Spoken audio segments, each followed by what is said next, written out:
मुख्यमंत्री आणि उपमुख्यमंत्र्यांची आज दुपारी 2 वाजता पत्रकार परिषद। मंत्रिमंडळ बैठकीनंतर होणाऱ्या पत्रकार परिषदेत सरकार अतिवृष्टीग्रस्तांना मदत जाहीर करण्याची शक्यता, सूत्रांची माहिती।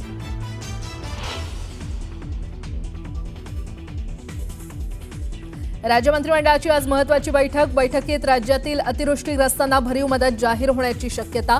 शेतकऱ्यांना दिलासा मिळणार का, याकडे लक्ष।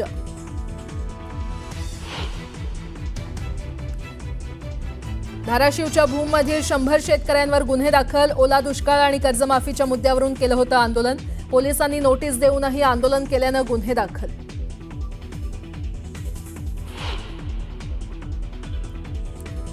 मुंबई मनपाच्या कस्तुरबा रुग्णालयात सहकाऱ्यांना प्रबोधनकार ठाकरेंचं पुस्तक भेट दिल्यानं नवा वाद। भेट देणाऱ्या कर्मचाऱ्यावर संतप्त महिलेनं फेकलं पुस्तक। निवृत्त कर्मचाऱ्याला माफी मागण्यास भाग पाडलं।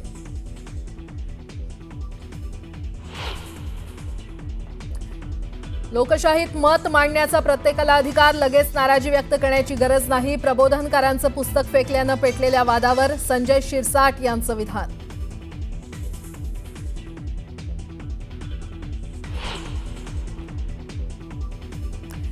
सरन्यायाधीशांवर बूट फेकून झालेल्या हल्ल्याप्रकरणी राष्ट्रवादी आक्रमक। सुप्रिया सुळेंचं पुण्यात तर रोहित पवारांचं छत्रपती संभाजीनगरमध्ये आंदोलन।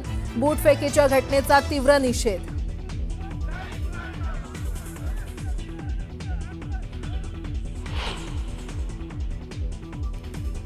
आणि पंतप्रधान मोदी जे बोलतात ते करून दाखवतात। मोदींनी भारताला आर्थिक महासत्ता बनवलं।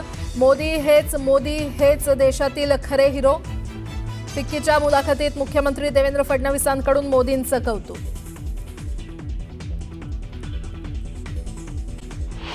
स्वरूपात सुरुवात करूया।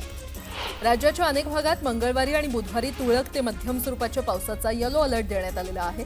दरम्यान पाऊस कमी झाला असून लवकरच पाऊस परतीचा प्रवास करणार आहे। येत्या 3 ते 4 दिवसात राज्यातून मान्सून परतीचा प्रवास करेल असा अंदाज हवामान खात्यानं वर्तवला आहे।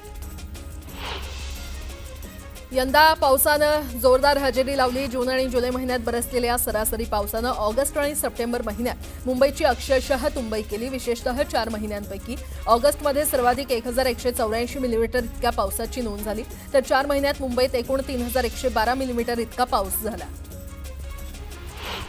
मराठवाड्यात सप्टेंबरमध्ये सर्वत्र अतिवृष्टी होऊन लाखो हेक्टरवरील पिकांचं नुकसान झालं। या कालावधीत विभागातील तब्बल 74 शेतकऱ्यांनी आपली जीवनयात्रा संपवल्याचं समोर आलंय। तसंच जानेवारीपासून आतापर्यंत मराठवाड्यातील शेतकरी आत्महत्यांचा आकडा 781 वर पोहोचलाय।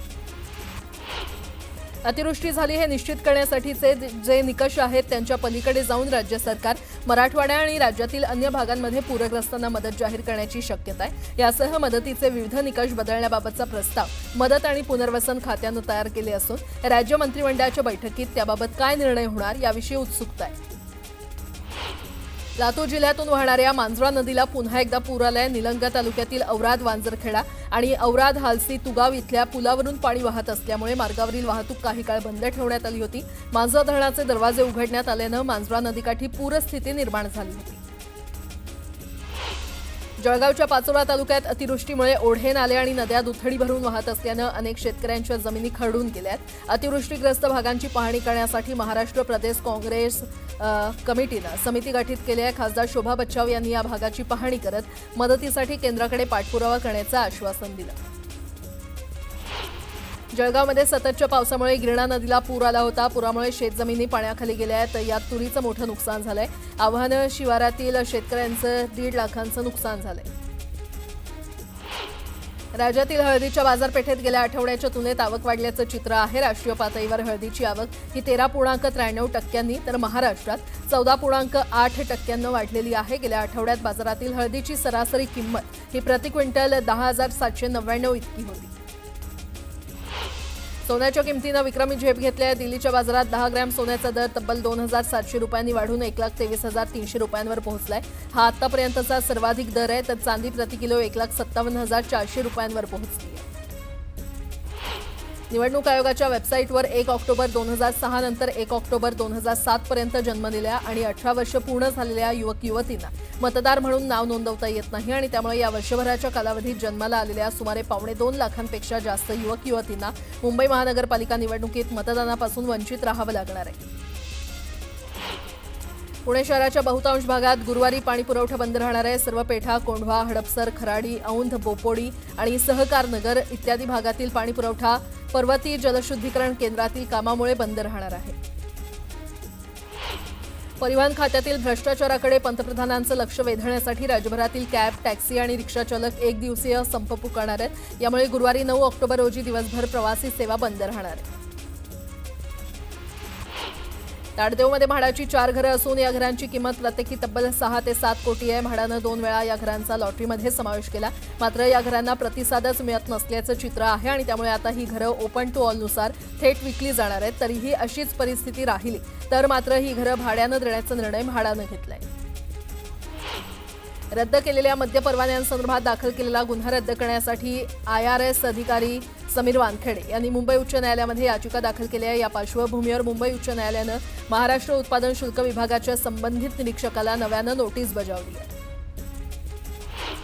आंतरराष्ट्रीय प्रवास आणि पर्यटन क्षेत्र पुढील 10 वर्षात तब्बल 9.1 कोटी नवीन रोजगार निर्माण करणार आहे. म्हणजेच जगभरात निर्माण होणाऱ्या प्रत्येक 3 नोकऱ्यांपैकी 1 नोकरी पर्यटन क्षेत्रामध्ये असेल. भारतासारख्या वेगानं वाढणाऱ्या अर्थव्यवस्थेला पर्यटन क्षेत्र मोठ्या प्रमाणात रोजगार उपलब्ध करून देत असलं तरी पुढील 10 वर्षात या क्षेत्रात भारतात सुमारे 1.1 कोटी कामगारांची तूट निर्माण होणार आहे.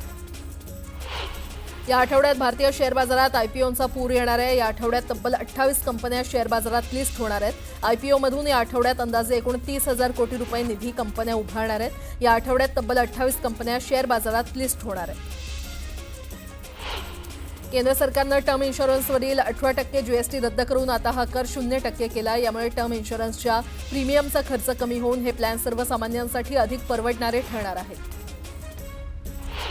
एअर इंडियाच्या अमृतसर ते बर्मिंगहॅम या बोईंग 787 विमानाला हवेत निर्माण झालेल्या तांत्रिक समस्येनंतर प्रवाशांच्या सुरक्षेच्या दृष्टीनं बोईंग कंपनीच्या सर्व 787 विमानांची सखोल तपासणी करावी अशी मागणी the federation of Indian pilot या वैमानिकांच्या शिखर संघटनेनं केलेली आहे. समृद्धी महामार्गावरून सुसाट आलेल्या वाहनधारकांची आमने ठाणे दरम्यानच्या वाहतूक कोंडीतून लवकरच सुटका होणार आहे. त्यासाठी आमने साकेत दरम्यान 6,000 कोटी रुपये खर्चून सुमारे 29 किलोमीटर लांबीचा उन्नत मार्ग बांधला जाणार आहे. विद्यार्थ्यांच्या दैनंदिन हजेरीमध्ये 45,000 शाळा मागे असल्याचं समोर आलंय. शिक्षण खात्यानं राज्यातील सर्व शाळांमध्ये विद्यार्थ्यांच्या रोजच्या हजेरीसाठी स्मार्ट चॅटबॉट उपलब्ध करून दिलंय. तरीही विद्यार्थ्यांची ऑनलाईन नोंदणी वेगानं होत नाहीये. 11वी ऑनलाईन प्रवेश प्रक्रियेतून अद्याप महाविद्यालय न मिळालेल्या विद्यार्थ्यांसाठी 3 ते 7 ऑक्टोबर दरम्यान एक विशेष अंतिम फेरी राबवण्याचा निर्णय घेण्यात आलाय. या फेरीतील प्रवेशासाठी शेवटचा दिवस असणार आहे. राज्यात 11वी प्रवेशासाठी आतापर्यंत तब्बल 13 लाखांवर विद्यार्थ्यांनी प्रवेश घेतलाय. मुंबई ते अहमदाबाद या बुलेट ट्रेन मार्गावर ठाणे जिल्ह्यातले म्हातारडी रेल्वे स्थानक, ठाणे कोपर रेल्वे स्थानक तसंच तळोजा मेट्रोला कसं व्यवस्थित जोडता येईल हे पाहण्याचे निर्देश उपमुख्यमंत्री एकनाथ शिंदे यांनी दिले. ठाणे आणि मिरावंदर क्षेत्रातील रहिवाशांचा अत्यंत जिव्हाळ्याचा विषय असलेल्या मेट्रो 9 मार्गिका 15 डिसेंबरपर्यंत तर मेट्रो 4 मार्गिका 31 डिसेंबर अखेर सुरू करावे असे निर्देश परिवहन मंत्री प्रताप सरनाईक यांनी अधिकाऱ्यांना दिलेत. ते या अनुषंगानं मुंबई महानगर क्षेत्र विकास प्राधिकरणाच्या कार्यालयामध्ये बोलावलेल्या बैठकीत बोलत होते. सोलापूर जिल्ह्यातील 11 नगरपरिषदा आणि 6 नगरपंचायतींच्या नगराध्यक्षांची आरक्षण सोडत मुंबईत झाली. या सोडतीमध्ये जिल्ह्यात 17 पैकी 13 ठिकाणी महिला नगराध्यक्षांची चिठ्ठी निघाली आहे. दुधनी आणि अक्कलकोटमध्ये सर्वसाधारण पुरुषाला संधी आहे तर माळशिरस आणि सांगोल्यात OBC पुरुषाला नगराध्यक्षाची संधी आहे. उर्वरित सर्व ठिकाणी महिलांना संधी मिळणार आहे. गोंदिया शहरात आदिवासी समाजाकडून आक्रोश मोर्चा काढण्यात आला. या मोर्चामध्ये आदिवासी महिलांनी मोठ्या संख्येनं सहभाग घेतला. STतून अन्य कोणत्याही समाजाला आरक्षण देण्यास आदिवासी समाजानं विरोध केलाय.